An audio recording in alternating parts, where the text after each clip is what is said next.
do Blog Calçadão. Hoje é dia 21 de setembro, início da primavera, e essa é a 12ª edição da Análise da Semana, hoje contando com o nosso amigo Ailson.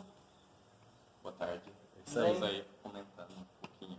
Todo mundo pergunta, né? Todo mundo pergunta quem faz parte do blog, né? Hoje vai aparecer alguns, né? Alguns. Professor Ailson, fundador do blog Calçadão, e daqui a pouco vai aparecer o Felipe, né? Também outro membro fundador do blog Calçadão. Vamos em frente. Felipe é o grande fotógrafo, Isso aí. militante do blog Calçadão, daqui a pouco vai estar também participando com a gente. Isso aí. Ricardo, a prefeitura está fazendo um projeto sobre a regulamentação dos camelôs lá no centro da cidade. Nós conversamos sobre isso outro dia atrás aí, e agora já começou a ter consequências. É isso. Tá uma crise danada, né, de desemprego, né? Então a prefeitura resolveu ajudar as pessoas. Mas é um projeto piloto, né, Paulo Amado e Ailson? Porque assim, vai funcionar por 90 dias e a prefeitura cadastrou 50 camelôs que a prefeitura chama de microempreendedores individuais. São nomes bonitos, né? Mas na verdade é camelô, né? Os camelôs vão ser colocados em alguns pontos da região central da cidade. Começou, na verdade, essa semana. Dos 50 microempreendedores individuais dos camelôs, né? Todo respeito aos camelôs, mas esse nome pomposo que o neoliberalismo arranjou para falar dos camelôs, dos 50 cadastrados, apenas 7 se colocaram. Eles têm a barraquinha deles, pagam por isso, por metro quadrado que eles vão ocupar, e eles não podem vender nenhum produto que rivalize com o comércio local estabelecido a uma distância de 50 metros. Essas são as condições. E vai funcionar de agora, do mês de setembro, até as vésperas de Natal. Então é um projeto piloto que a prefeitura faz na tentativa, penso eu, de dar uma ajuda para as pessoas que precisam, ou pelo menos mostrar que está tentando dar uma ajuda, né? Porque eu não sei quanto isso ajuda a quantidade enorme de pessoas que precisa trabalhar. Inclusive estão trabalhando no centro, eu passei no centro hoje, e existem várias pessoas vendendo frutas e vendendo coisas que não participam desses camelôs. Estão lá ainda, né? Professor Ailson, o centro da cidade é um caminho seu lá? Como é que você conhece bem? Eu sempre passo, né? Acho que o centro da cidade ele é um lugar importante para a gente ver como que está a cidade, né?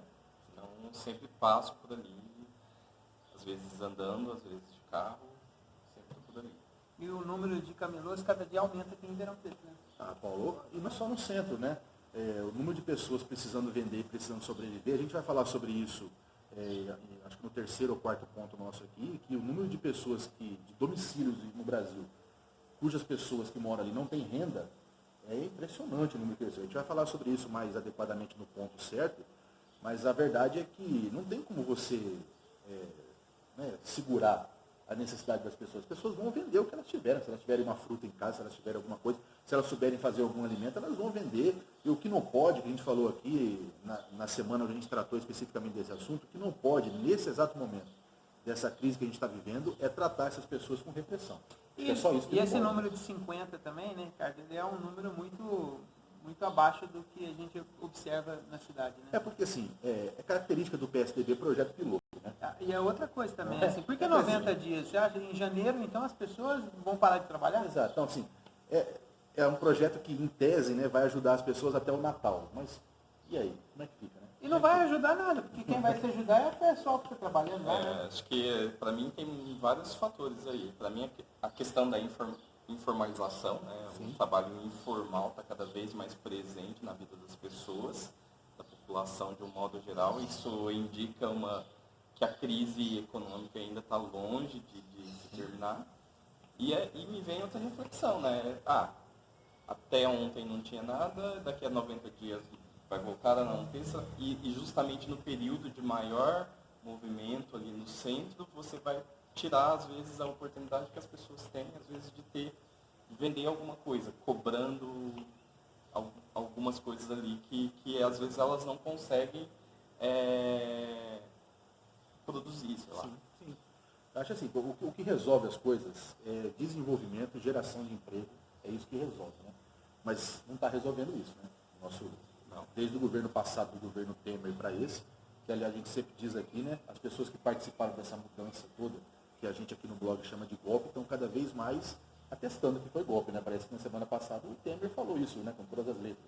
Então esse pessoal que entrou no lugar, o governo Temer, agora o governo Bolsonaro, com aquele cara que você gosta muito, que é o Paulo Guedes, né? Você curte muito ele.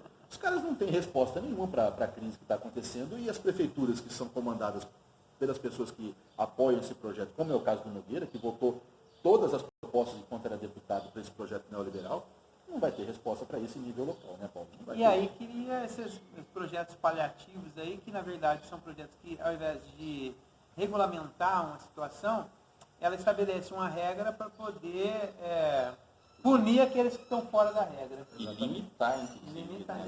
Eu queria saber a opinião do MBL. Sabia que o MBL entrou em contato com a gente essa semana? O rapaz da MBL fez um comentário lá no nosso vídeo, disse assim que a gente é intervencionista. Ah, que legal. Ele começou chamando a gente de comunista, no qual eu agradeço, não tem problema nenhum ser chamado de comunista. Depois ele mudou, e eu falei para ele que a gente estava discutindo capitalismo, e ele falou assim que a gente gosta muito de intervenção do Estado e de liberalização. Ele pode comentar aqui de novo, rapaz do MBL, porque ele acha a presença dos camelôs, se libera tudo, ou se ele vai gostar do que o governo Nogueira do PSDB está fazendo, que é regulamentar para 50 durante 30 dias. Esse é um debate para bom para fazer dar com o opinião, MBL. dar opinião sobre os problemas da cidade é uma questão democrática. Mas é um rapaz o que educado, ele viu? faz. Um rapaz educado e está convidado a participar de novo. Não aqui, não. Aqui no MBL não vai participar. Infelizmente não, mas nos comentários a gente troca ideia tranquilo. Exatamente. O segundo ponto da análise que a gente está fazendo aqui diz respeito à questão da venda de áreas públicas, né? A administração pública vendendo o patrimônio público para fazer o centro administrativo, que é um negócio extremamente necessário nesse momento, né, professor? Muito. Muito, né? Muito necessário. Assim, com todas as dificuldades que tem, fazer um centro administrativo vai resolver uma série de questões em Ribeirão. Eu acho que mais uma vez uma medida paliativa. A economia vai mal e precisa-se de dinheiro para fazer algumas outras coisas. Sim. E vai, assim, tomando essas medidas ruins, né? Qual o valor, Ricardo? Eu não sei, eu vou falar o valor aqui, falar mais algumas coisas. Eu não sei se o Nogueira ele quer sair da prefeitura de Ribeirão Preto com uma marca, mas é preciso avisar ele que existiu um outro político tucano, que também saiu do governo do estado, que é o governo de Minas, que aliás é a terra do Ailson, saiu do governo de Minas e uma coisa que realmente liga ele, a passagem dele pelo governo de Minas, é um centro administrativo, pelo qual os escândalos de corrupção. Eu não sei se o Nogueira... um aeroporto também, né? Um aeroporto que a chave ficava com o tio. Mas o centro administrativo é emblemático da administração Aécio Neves em Minas Gerais. Eu não sei se alguém já informou para o Nogueira se ele curte ou não curte essa ideia. Mas o fato é assim, está precisando construir casa popular aqui em Ribeirão Preto porque o déficit de moradia chega a 70 mil pessoas, não é isso, Paulo? Sim.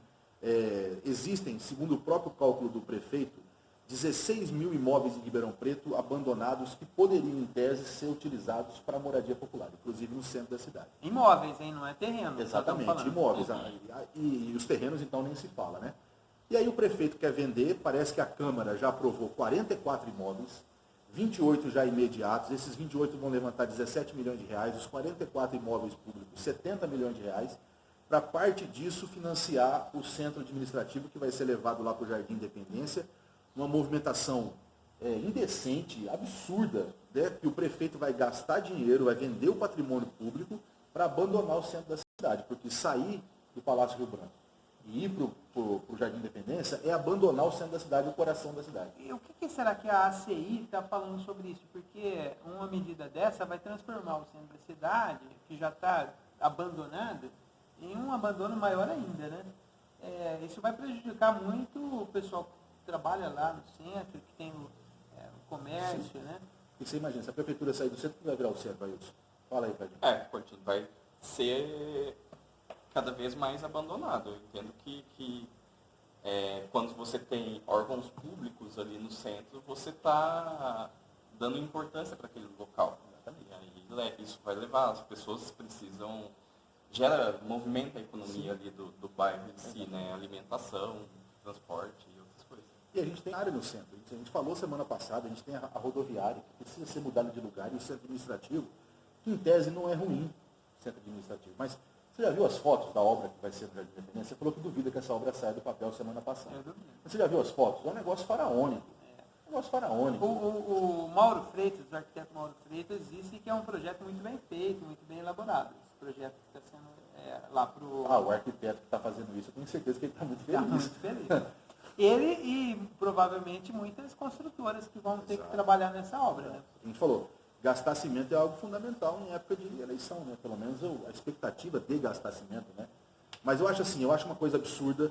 Existem prioridades em Ribeirão Preto, como a questão da moradia, existem imóveis para serem feitos de moradia popular, e o prefeito vender 70 milhões de reais. Ó, as duas UPAs, Sumarezinho e Quintino, esperando na fila. Parece que nem o ano que vem sai. As escolas precisando de infraestrutura e de servidores. Parece que o prefeito pegou essa semana 75 milhões de reais emprestados nos bancos para fazer aí um projeto de maquiagem na cidade, passar uma mão de asfalto, fazer estrutura em algumas escolas, consertar o Museu do Café, que é uma coisa importante, consertar a Maria Fumaça lá do centro. Ao custo de 75 milhões de reais, parece, a gente falou aqui uma conta que foi colocada pelo Ricardo Silva, que é o antagonista, de novo a gente vai falar no antagonismo entre os dois aqui nessa. Então vamos falar sempre de 2020 daqui para frente, né, que está próxima a eleição. Perto de 700 milhões de reais que a prefeitura já levantou no mercado financeiro para financiar essas obras aí, que o prefeito vai colocar na época de eleição, porque ele está passando por Ribeirão Preto inteiro. Escreveu de novo um artigo essa semana, mais uma vez afirmando que Ribeirão Preto está passando por um ciclo de desenvolvimento sem igual na história de Ribeirão, tudo isso por intermédio da maravilhosa e excelente administração que ele está fazendo. Essa é a visão do prefeito. E, em contrapartida, projetos como esse, né, que não tem nenhuma importância para Ribeirão Preto no momento, sendo levado à frente e com autorização dos vereadores. E é preciso citar, o Ailson e o Paulo Honório, que 5 vereadores foram contra esse projeto, e é preciso citar porque é importante isso, né? Jorge Parada do PT, o Jean Coraúcio do PDT, o Lincoln Fernandes do PDT, o Mario Sampaio do MDB e o Marmita do PR foram os vereadores que votaram contra. Parabéns aos 5 vereadores. Legal. E com esse montante de dinheiro aí que a prefeitura vai arrecadar, nessa venda de áreas patrimoniais do 70 município, milhões. Ela vai aquecer a economia de Ribeirão Preto ou não? Como é que funciona isso? Porque no próximo, nós vamos entrando no próximo tema, 50% dos lares do Brasil está sem renda. Exatamente. É uma situação calamitosa mesmo. 50%, metade da população não tem renda alguma. Então, eu não sei, o Ailson vai comentar isso aí, mas só para dar um número para ele, 2014, quando houve a eleição, né, que a Dilma foi reeleita, eram 19% dos domicílios com pessoas que não tinham nenhuma renda vinda do trabalho. Hoje, no final de 2018, isso passou para 52% dos domicílios. Ou seja, 52% dos domicílios brasileiros hoje, ninguém tem renda fruto do trabalho. Ou seja, é uma crise inimaginável, né, Baby? Ailson. O período do Ailson é Baby. É uma crise, e a crise que muita gente achava que iria se encerrar esse ano, com esse novo governo que iniciou agora, mas, ao contrário do que muita gente esperava, está se prolongando. Essa crise acaba por gerar outros problemas, assim, a gente vê as situações das pessoas, está cada vez ficando mais difícil, a violência cresce e, enfim, quanto maior a desigualdade, né, a gente vai ter esses problemas emergindo por aí. Mas não era tirar a Dilma que as coisas iam melhorar? Isso já é uma mentira que já está clara, né, para todo mundo. A Dilma foi reeleita em 2014. Praticamente ela não governou. Não governou. Em 2016 o pessoal falou o seguinte: não, vamos tirar a Dilma, tira o PT, que tudo vai resolver. E semana passada o Temer disse com todas as letras que foi golpe, né? Ele usou a palavra golpe, né? Ele usou 2 vezes a palavra golpe, foi até importante. Na verdade, é importante citar isso aí, o Ailson colocou bem. Nós estamos passando uma crise que é mundial desde 2008. Talvez uma das maiores crises do capitalismo, que tem se refletido no Brasil de uma maneira tardia, porque o governo Lula, em 2008, 2009, 2010, colocou uma economia de contraciclo, ou seja, usou o Estado para injetar dinheiro na economia, e isso atrasou a chegada da crise no Brasil. Quando a crise chegou, e era inevitável que chegasse, porque ela está no mundo inteiro, ela trouxe com ela um movimento que hoje é um movimento de desgaste da política tradicional, né? Então você cresceu os movimentos de extrema-direita e você cresceu, na verdade, o poder desses influenciadores, que são os grandes capitalistas, que tem um projeto, que é o projeto neoliberal. Se você pegar, por exemplo, o golpe de 2016, nada mais foi do que o Temer entrar no poder e colocar como projeto econômico o projeto do Aécio, que ele disputou a eleição em 2014. E eles colocaram o nome de Ponte para o Futuro, que é o que o Paulo Guedes e o Bolsonaro têm feito de maneira mais intensa, que é com mais competência exatamente. Né? Ganho esse rolo compressor desse movimento de extrema-direita que impulsionou o Bolsonaro. Para você ter uma ideia, o índice Gini, né, que é o que mede a desigualdade no mundo, Quanto mais próximo de 1, mais próximo da desigualdade plena, né? Quanto mais próximo de 0, mais próximo da igualdade total. Então, se você pegar os países, por exemplo, da União Europeia, os países mais ricos, né, da OCDE, o índice Gini gira em torno de 0,28, 0,30. São países com índice de desigualdade baixo, né? Você consegue ter instrumentos ali de distribuição de renda. O Brasil, hoje, em 2019, o Gini está por volta de 0,533. Para ter um apanhado histórico, em 63, que foi o ano pré-golpe de 64, o Gini brasileiro era 0,488.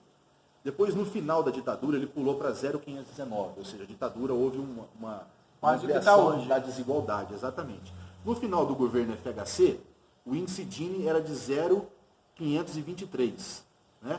No final dos governos Lula e Dilma, desceu de novo para 0,493. Então, as políticas de distribuição de renda, valorização do salário mínimo, geração de emprego, trouxe de novo o índice de desigualdade para as médias que eram pré-64. E agora, no final de 2018, que ainda não tem números consolidados de 2019, nós voltamos para 0,523. Então, isso mostra exatamente a história do país e a história da concentração de renda. E a história do capitalismo hoje, né, Nailson? Porque assim, as pessoas falam, principalmente a gente falou aqui do MBL, o pessoal que defende o liberalismo, é assim, a gente vai falar sobre isso, questão do tributária mais para frente, acho que no próximo item. Quanto mais dinheiro você deixa na mão dos grandes ricos, dos capitalistas, esse dinheiro não está revertendo no setor produtivo, ele está indo para o setor financeiro, né? Sim. Ganhando dinheiro na especulação, né, Wilson? Sim, e uma coisa importante a se dizer é que nesses momentos de crise, enquanto a população está sofrendo com isso, o Estado continua financiando esses grandes empreendedores, essas grandes empresas, aí, bancos. Sim. Então você tem um financiamento enorme de dinheiro público sendo jogado nessas instituições, que muitas vezes não estão indo para a população para gerar renda de fato. Exatamente. E a população está tendo que arcar com esses custos. Né? Então, e essa situação, o índice, a gente percebe no dia a dia, né? Exatamente. No semáforo, você para com o carro, você anda no centro, você vai na periferia, você percebe o aumento da condição desumana que está esse país. Né? E os serviços públicos que são garantidos na Constituição, no artigo 6º, saúde, educação, previdência, assistência social, eles estão sendo privatizados. E esse dinheiro que o Estado brasileiro investia nisso, da ordem de 1 trilhão, é o que o Paulo Guedes quer abocanhar, para destinar para onde? Para destinar para o capital financeiro, para o setor bancário, que é o que o Paulo Guedes representa. Ele, na verdade, é um grande corretor do setor financeiro. Os caras fizeram sumir todos os dinheiros, todos os investimentos que tinha na área social. E até a gente está acostumado a falar assim, não vai fazer porque não tem verba. Como que não tem verba se tinha até 3 anos atrás? Exatamente. Então está indo para algum lugar. Tem, não está indo para onde deveria ir. Talvez o item 4 explique um pouco para a gente aí, Paulo. Então vamos passar para lá já, que é a questão dos impostos no Brasil. Tem uma discussão muito grande em torno disso aí, que é até ideológica. Né? Tem gente que acha que, nossa, pagamos muito imposto, outro não. Imposto é importante porque é onde que se distribui para a população. Como que está essa questão aí na cabeça nossa aqui do blog? Como que a gente pode desenrolar isso? Só para dar um dado para o Ailson poder comentar, uma pesquisa da UHY Internacional, que é uma ONG, uma rede de empresas que trabalham no setor de auditoria.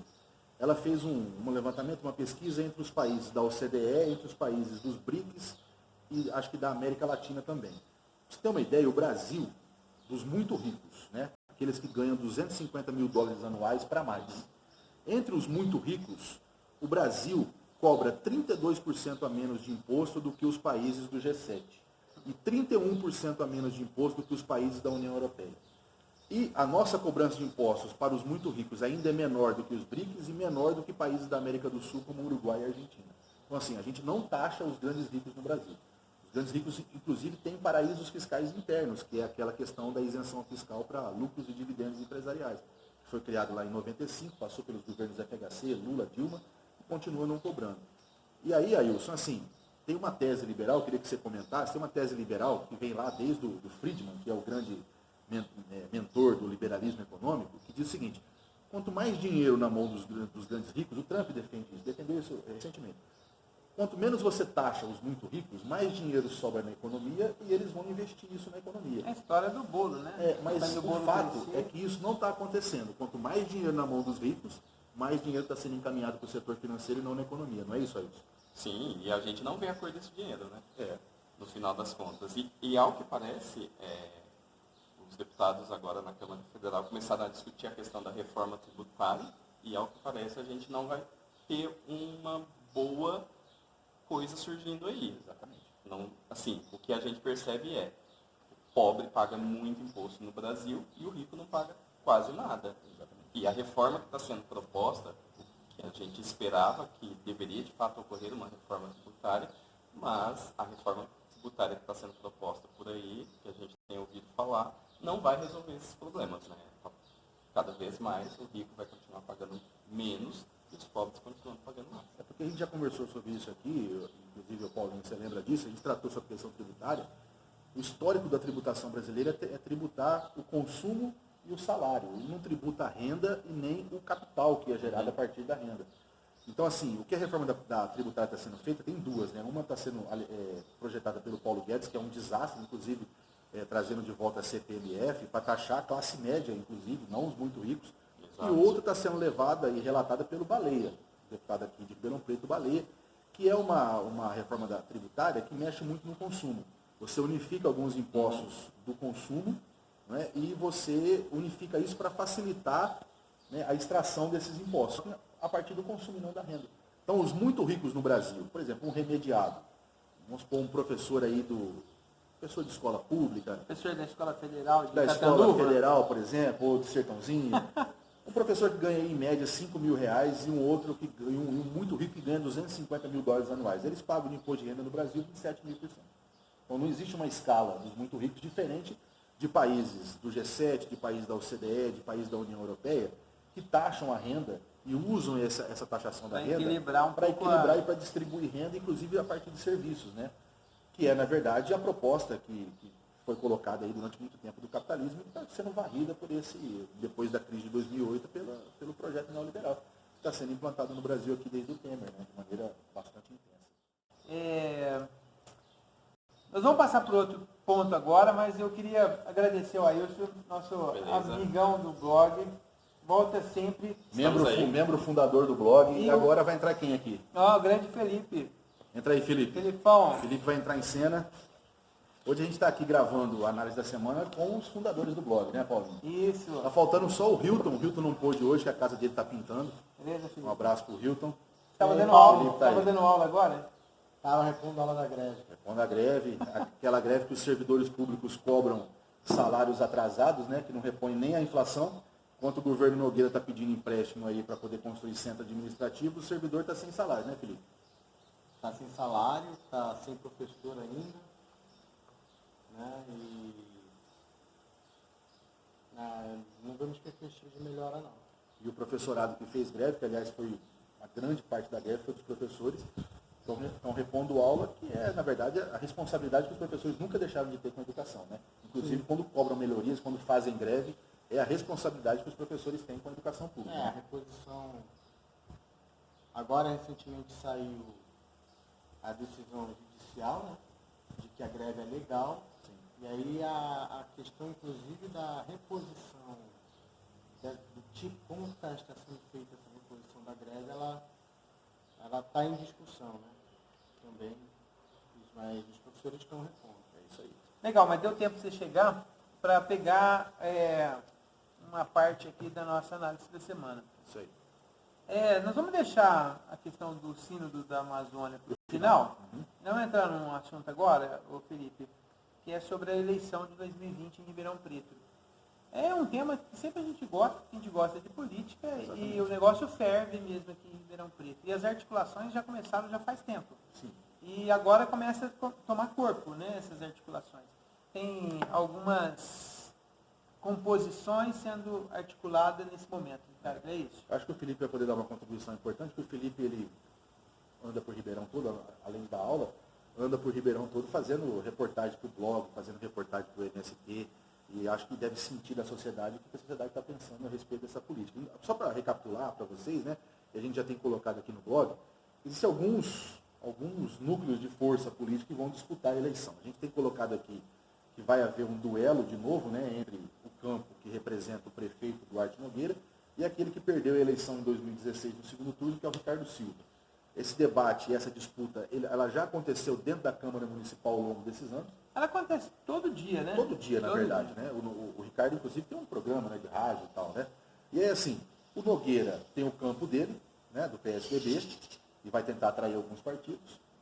O Ricardo está no PSB hoje, que é o campo do Márcio França, mas já esteve no PDT, onde boa parte dos vereadores que foram eleitos na campanha dele em 2016, como o Lincoln, Foram vários do PDT. foram vários do PDT, estão nesse campo. Parece que o ex-juiz Gandini, que está no PSD, que é o partido do Kassab, né, o ex-prefeito de São Paulo, também está articulando isso aí. E o vice-prefeito, que brigou com o Nogueira e está articulando agora o campo de centro. Então vamos chamar assim a direita clássica do Nogueira e o centro, né? E o centro, que é o PSB, o PDT, o PSD e o próprio PPS, que é o partido do vice-prefeito. Por outro lado, você tem a extrema-direita do PSL, que parece que está com problema, parece que o Bolsonaro está querendo ir para Patriotas e tal. Tem o Partido Novo, que é o partido de caráter liberal, né? Mas que sempre está votando junto com o PSL na Câmara Federal. E você tem a esquerda. O PSL está sendo expulso do PSL, né?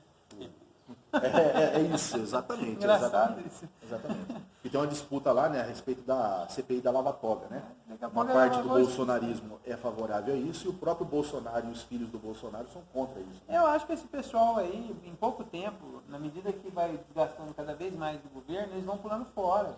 Eles vão arrumando, desculpa, não é, Felipe? Você acha que o prefeito Nogueira é o favorito? O que você vê da eleição, Felipe? Nas suas Ele tem a andanças? máquina, né?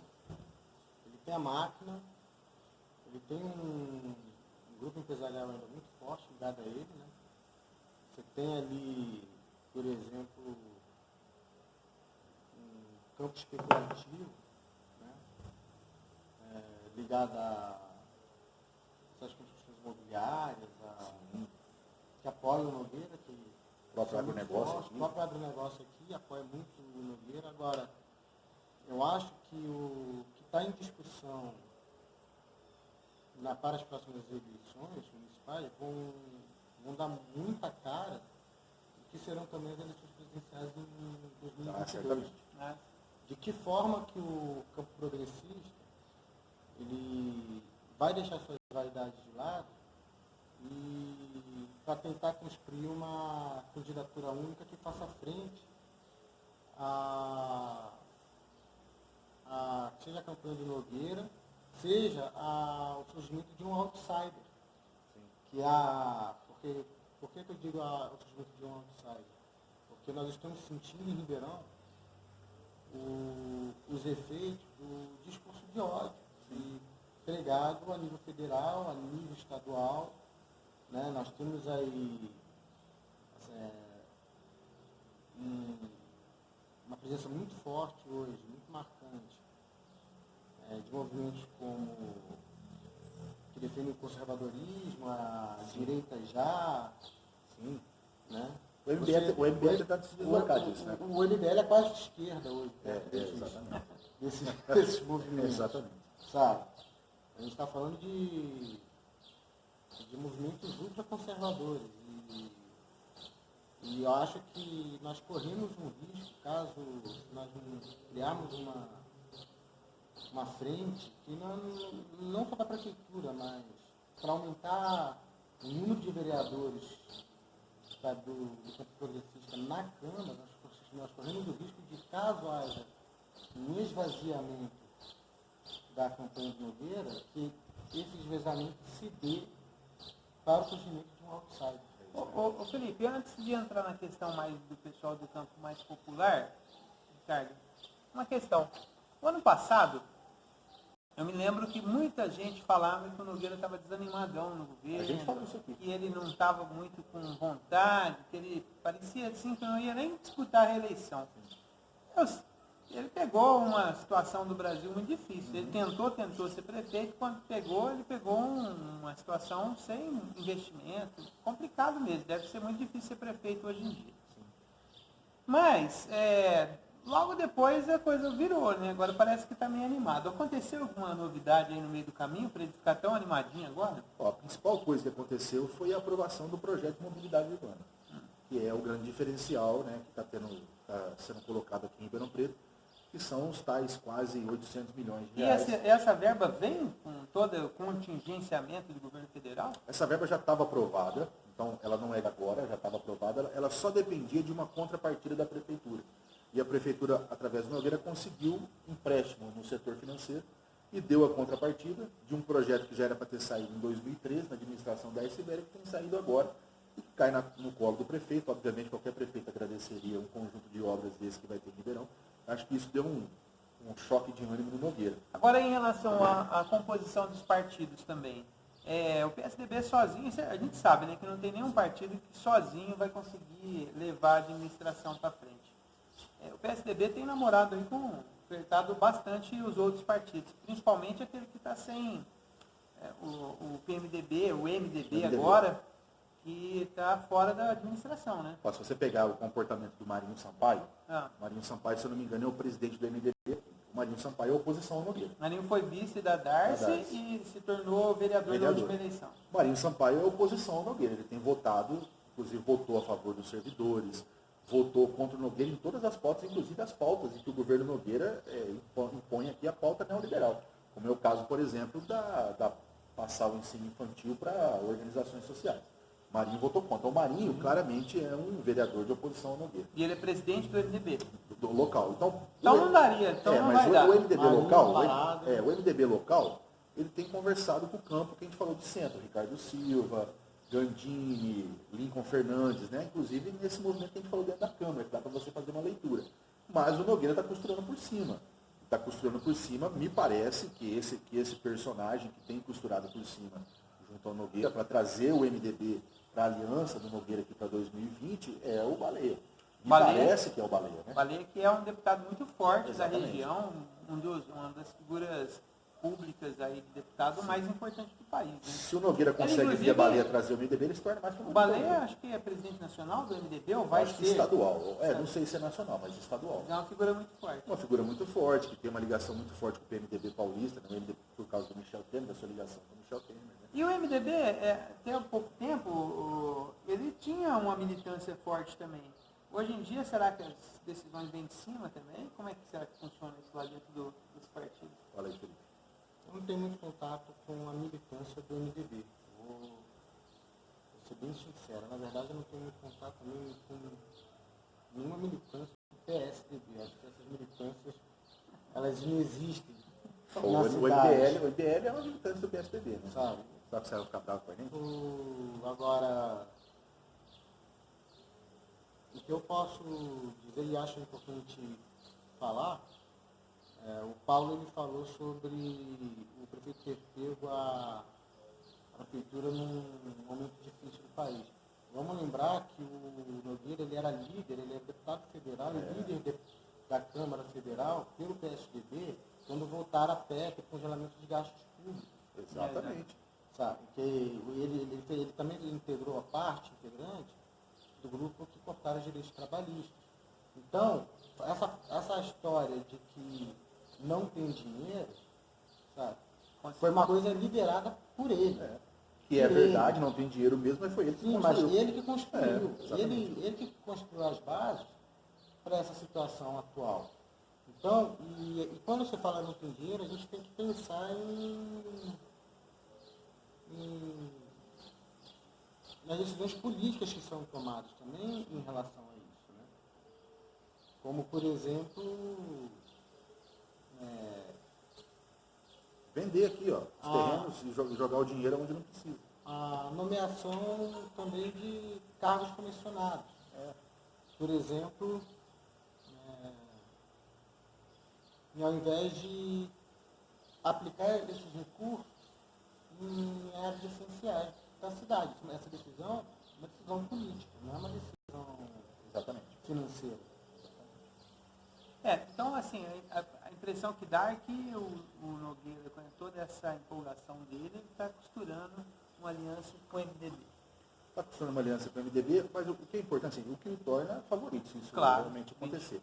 Mas o que é preciso colocar, e eu acho assim, eu já falei aqui que o Ricardo Silva entrou em contato com a gente para dizer que eu disse que ele era o braço social do neoliberalismo, ele falou que isso ou aproxima o projeto que ele defende do projeto do prefeito, porque na verdade aqui no blog a gente vai repetir todo esse pessoal, Campo do Nogueira, o campo do PSL, o campo do Centro, todos eles orbitam em torno desse projeto neoliberal que está sendo colocado. Se há algum projeto diferente, se o Ricardo Silva realmente acha que o projeto que ele vai colocar em Ribeirão Preto é diferente do Nogueira, ele está tudo aberto para ele colocar o projeto dele aqui, manda para a gente que a gente vai traçar aqui. Mas, por enquanto, o que a gente vai colocar é isso pelo aquilo que a gente vê o que aconteceu com esses partidos aqui no município e em nível nacional também. E como que esses partidos votam na Câmara Federal, votam os projetos do neoliberalismo. É importante, você não me perguntou a respeito da esquerda, eu já vou colocar, que o Felipe colocou o campo progressista. Acho que é importante a esquerda hoje, quando eu falo de esquerda aqui em Ribeirão, estou falando de quem? Estou falando principalmente do PT e do PSOL. Mas também posso falar do PCdoB, posso falar do PCO, posso falar do PCB, que tem militância aqui na cidade. Mas fundamentalmente PT e PSOL, que são os partidos onde a militância tem maior número de militantes e estão presentes nas lutas, né? Inclusive nas lutas sociais, como moradia, educação e tudo mais. Esses partidos têm a responsabilidade de construir um projeto diferente, um projeto que realmente dialogue com a população e que mostre que a gente precisa enfrentar o neoliberalismo, que dentro dessa conjuntura, dentro dessas políticas, não tem saída. A gente falou aqui da concentração de renda, a gente falou da crise da prefeitura, a gente falou do desemprego. Tudo isso é fruto de um projeto que entrou, que realmente nunca saiu, ele foi colocado pelo Fernando Henrique. Os governos Lula e Dilma deram uma outra visão da participação do Estado na economia, mas não romperam com os preceitos do neoliberalismo, e isso voltou como um rolo compressor a partir do golpe de 2016. Se a gente olha para o tempo, faz um prognóstico para o futuro, na situação do capitalismo mundial, de concentração de renda, de fragilização do trabalho, as pessoas não conseguem trabalhar mais, quando trabalham de maneira precária e sem ganhar rendimentos, essa condição do capitalismo atual ela não é sustentável. Ou ela vai parar numa guerra, ou ela vai parar num genocídio, porque não tem sustentabilidade. Então, assim, qual é o papel hoje da esquerda? O papel hoje da esquerda é de contestar.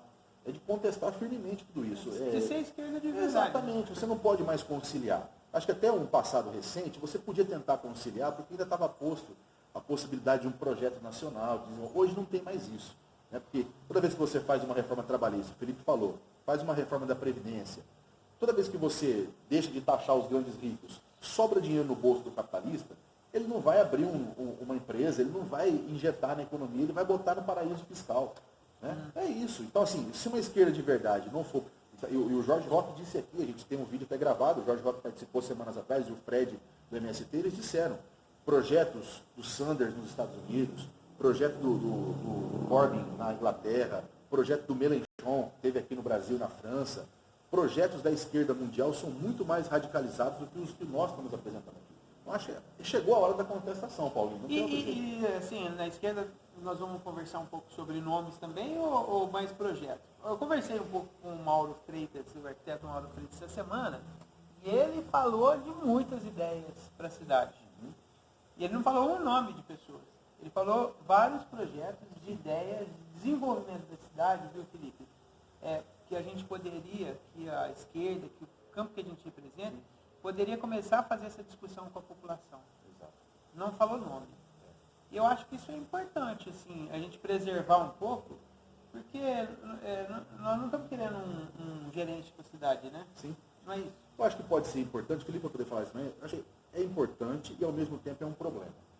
É importante porque é verdade, nós temos que nos preocupar muito mais com o nosso programa, com aquilo que a gente vai apresentar para a sociedade, inclusive discutindo com os movimentos sociais, como o MST, mas também é fato que não há nomes.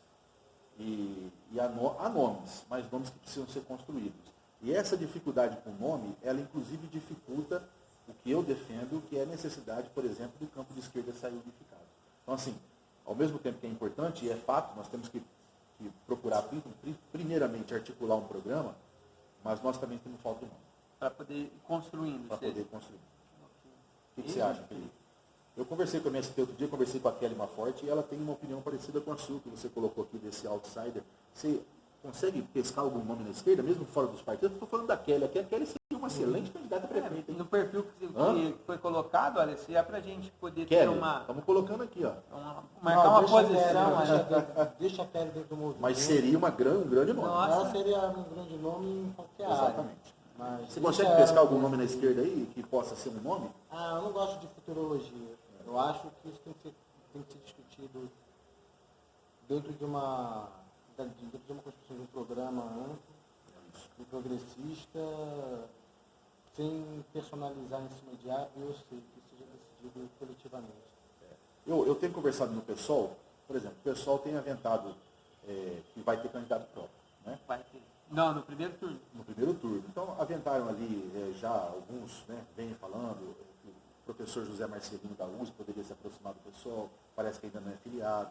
Há outros nomes dentro do PSOL que é de militância histórica. José Marcelino é uma excelente pessoa. Excelente, cara. Cara, Sensacional. sensacional. Né? Dentro do PT você tem alguns nomes sendo aventados. O próprio presidente, eu acho que o cara quando elege presidente do PT, o Jorge Roque disse que não é candidato porque ele se elegeu presidente do PT e tem a responsabilidade de tocar o PT enquanto partido. Mas tem o nome do Jorge Roque, tem o nome do promotor Antônio Alberto Machado, tem alguns nomes internos importantes de militância histórica que estão se colocando, né? Eu não vou colocar o nome aqui porque não me autorizaram a colocar, mas já estão se colocando ali. Então eu acho assim, PT e PSOL têm objetivo de lançar candidato próprio os dois. Seria importante que em um certo momento se conversasse para poder fazer o que algumas capitais e algumas cidades importantes do Brasil têm feito, que é unificar PT e PSOL. Que acho que dá um diálogo importante. Não daria no passado. Hoje já está começando a dar. Mas há falta de nomes. Eu acho que essa falta de nome, tanto no PT quanto no PSOL, de nome substancial, que já se construiu, pode ser... Porque nome também é importante. Né? O projeto é mais importante, mas o nome também. Ele, às vezes, pode, na minha visão, posso estar errado, né? Ele pode dificultar essa unidade. E eu acho assim, seria um grande prejuízo para Ribeirão Preto se em 2020 nós tivéssemos dois candidatos, um do PT e outro do PSOL, porque você ia dividir o voto da esquerda e você ia colocar dois projetos que, na verdade, quando você fosse olhar, a pessoa fala assim, mas por que dois projetos de esquerda, sendo que, né, eles estão falando uma coisa só, que é lutando contra o neoliberalismo. Então, assim, seja aqui no Bloco Calçadão, seja na nossa militância política no dia a dia, eu estou lutando e tentando defender que a unidade aqui é fundamental, Paulo. Muito bem, vamos aguardar mais um pouco. Eu acho que daqui a pouco já começa a explodir assim, algumas definições. Né? Sim. Mas é um momento de muita especulação, né? As pessoas começam a fazer pesquisa para lá, pesquisa para cá. E tem gente que às vezes coloca o nome, mas só para poder aparecer. Então tem muita coisa assim. O importante é que parece que o PT definiu que não vai fazer coligação, que vai ter candidato próprio. Que vai ter candidato próprio e que não vai, aqui em Ribeirão Preto, se coligar. Não, o candidato próprio já fecha, né? Mas não vai se coligar na executiva, no prefeito, nem com o PDT, nem com o PSB, que foram partidos que aqui em Ribeirão Preto ainda não fizeram a autocrítica do golpe que o Michel Temer já fez. Nacionalmente, sim, vai poder fazer alianças com esse partido, mas aqui em Ribeirão Preto, foi decidido no encontro do PT. Então sobraria de novo o PCdoB? E o PSOL, né? O pessoal. O PSOL. Inclusive, essa questão do Michel Temer, né, que não teve tanta repercussão aqui no Brasil, repercutiu internacionalmente. Sim. Outro dia eu estava pesquisando a Associated Press, né, e estava lá a notícia, cara, do Temer admitindo eles chamam exatamente em inglês, né? Ou seja, o mundo inteiro, em uma semana, tem um de 10 dias praticamente, não é pouco menos que isso, nós tivemos a Janaína Pascoal admitindo o golpe, Exatamente. e tivemos o Michel Temer admitindo o golpe. E vários jornalistas também. Tem vários jornalistas. Vários jornalistas. Ou seja, Ou seja, foi golpe, né? E é uma pergunta que eu tô fazendo, né? Que eu tô colocando também em pauta essa semana. Eu coloquei nas redes sociais. Então essa galera toda assumindo o golpe, não vai ter nenhuma reação a isso. Essa galera está dizendo, eu cometi um golpe de Estado. E não vai ter punição, não vai ter... Eu acho que imediatamente não, Felipe. Mas assim, eu acho que o que o The Intercept está fazendo, essas revelações todas, nós caminhamos 4 anos no tempo. Esse debate que nós vamos ter em 2022 era para acontecer só em 2026, se acontecesse, se não existisse o The Intercept. O The Intercept fez... puxada. Exatamente, ele fez um avanço que a gente ainda não consegue medir. Mas eu acho que ele antecipou um debate político fundamental em 4 anos. O que vai acontecer em 2022 não aconteceria se não tivesse o The Intercept. Então, talvez imediatamente não, porque a conjuntura ainda não é para isso. Mas acho que o presidente Lula vai ser solto pelo STF, porque não há condições de mantê-lo preso da maneira como estão se revelando. E acho que o debate, como você falou, e com certeza é verdade, em 2020 e 2022 vai ser um debate cujo teor a gente depende e agradece ao que o The Intercept fez, e principalmente ao Glenn, que está dando uma aula de jornalismo para todo mundo. E o que fez o Intercept foi reforçar e trazer luz para aquilo que estava sendo dito na defesa do próprio Lula. Né? Nós dizíamos, né? Nós dizíamos. Agora, só voltando mais um pedacinho só de Ribeirão Preto para a eleição de 2020, tem uma figura, não vou adjetivar não, o Fernando Chiarelli, ele deve ser candidato? Se ele tiver possibilidade jurídica para ser, eu Porque acho que sempre num momento assim, de tanta loucura nesse país, né? Uma figura como ele assim, é perigoso até sobressair numa eleição. O Chiarelli, ele é para Ribeirão Preto o que o Bolsonaro sempre foi em termos nacionais. Se você pegar o que o Bolsonaro dizia no começo dos anos 90, é a mesma coisa que ele diz hoje. Defender ditadura, essas coisas. Ele só era mais nacionalista, tinha aquela maquiagem nacionalista, hoje ele é mais neoliberal porque realmente ele depende daquele que financia ele. O Chiarelli é a mesma coisa. O que ele dizia no final dos anos 90, o que ele diz hoje, cabe exatamente isso. É verdade. Eu acho que é um perigo. É o outsider, não é bem o outsider, mas se ele tiver condições, com certeza ele se coloca, né? E, bom, não quero nem pensar numa administração do Chiarelli. Impressionante. Bom, vamos no último ponto do nossa análise, Felipe. A gente queria conversar um pouquinho sobre o evento que vai ter na Amazônia. Dia 6 ou 27 de outubro. Exatamente, projetado com muita sabedoria pelo Papa Francisco há 2, 3 anos atrás. 2017. Ele... Conta pra gente o que é essa história de sínodo. O sínodo da Amazônia, pelo que eu sei, vai reunir uma reunião de bispos. Se não me engano, já acontece a cada 2 anos, já foi para a África, se não me engano. Né? E ela tem como mote, né, a questão da evangelização nas áreas remotas, né, da Igreja Católica. Inclusive o Papa Francisco ele está com um projeto audacioso de deixar que padres não formados também possam evangelizar nessas áreas, inclusive como resposta a essa corrente neopentecostal conservadora. Né? Agora, é óbvio que a questão amazônica, agora, ela ganha uma força gigantesca, né? Porque quando acontece o sínodo da Amazônia, justamente no momento em que o governo Bolsonaro,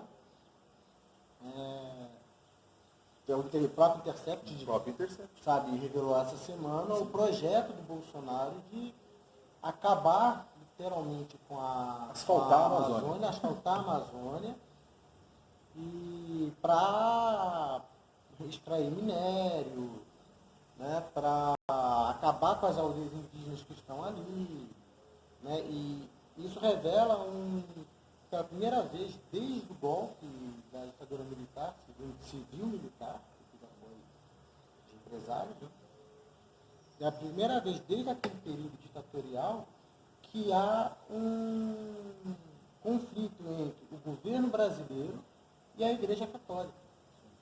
Né? Ou seja, o que mostra bem o direcionamento do que pensa esse atual governo militarizado. Ele tem que dar esse nome, esse governo é militarizado. Veja o número de ministros, de militares que ocupam cargos importantes nesse governo. É praticamente a mesma visão que eles tinham de quando eles, entre aspas, recolonizaram ali a Amazônia durante o período da ditadura civil-militar. Né? E com um adendo, né? Não pode esquecer do relatório da Comissão Nacional da Verdade, que diz que não dá para saber se morreram entre 8 e 80 mil indígenas naquele período. Então, o que o governo Bolsonaro está propondo para a Amazônia, além de ser o extermínio da floresta, sabe, é o extermínio de pessoas, né, de indígenas que vão se suicidar, né, inclusive agora no sul da Amazônia vai ser discutido também o assassinato de evangelizadores católicos, como o caso da irmã Dorothy, que foi assassinada em 2005. Essa questão dos assassinatos no campo também vai ser levantada também no sul da Amazônia. Então é uma postura diametralmente oposta, onde o Papa Francisco ele se posiciona Inclusive, ele desmente as fake news criadas pelo Bolsonaro, porque essa semana rolou, parece, uma fake news dizendo que ele queria desmembrar a Amazônia, e o Vaticano respondeu.